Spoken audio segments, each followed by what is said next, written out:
খারাপ গেলে মনে এমনটাই হয় যেন তার বাস্তব প্রমাণ দিলেন জস বাটলার।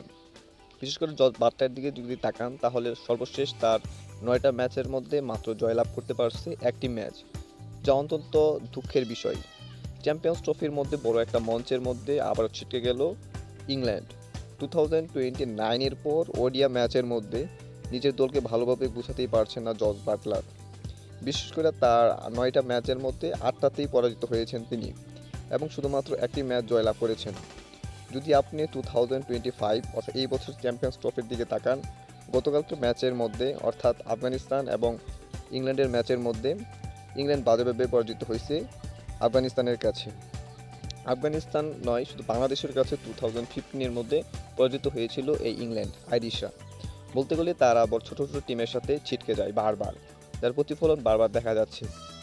স্পেশালিভাবে জস বাটলারের কথায় আসা যাক। তিনি হচ্ছেন ভালো নেতৃত্ব দিচ্ছিলেন, ভালো ব্যাটিং করছিলেন এবং চ্যাম্পিয়ন্স ট্রফির প্রথম ম্যাচে অস্ট্রেলিয়ার এগেনস্টে দুর্দান্ত রান করেছিলেন তার টিম এবং সেখানে তারা 350-51 রানের মতো টার্গেট দেয় প্রতিপক্ষ অস্ট্রেলিয়াকে। কিন্তু সেই ম্যাচ, দুঃখের বিষয়, সেই ম্যাচটাও পরাজিত হয় অস্ট্রেলিয়ার কাছে। তৃতীয় ম্যাচে আফগানিস্তানের এগেনস্টেও তার প্রতিফলন ঘটে। বলতে গেলে আফগানিস্তানের এখন সোনালি একটা সময় যাইতেছে। কিছুদিন আগে টি-20-র মধ্যে তাদের ঝলক দেখাইছে, এখন দেখাচ্ছে চ্যাম্পিয়ন্স ট্রফির মধ্যে। অস্ট্রেলিয়ার সাথে সেই ম্যাচটা জয়লাভ করতে পারে তাহলে চ্যাম্পিয়ন্স ট্রফির কোয়ার্টার ফাইনালে তাদের যাওয়ার সম্ভাবনা অনেকটা এগিয়ে থাকবে। কারণ হচ্ছে আফগানিস্তান যে ঝলক দেখাইতেছে অন্তত দেখার মতো, এবং অবশ্যই বাংলাদেশকে সেখান থেকে অনেক কিছু শেখার আছে। বাংলাদেশের যা কনফিডেন্স নেই এটা দেখাই যায়।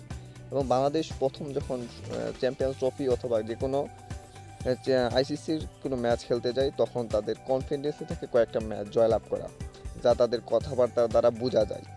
এবং বলতে গেলে বাংলাদেশ এমন একটা পর্যায়ে আছে যা অত্যন্ত বাজে।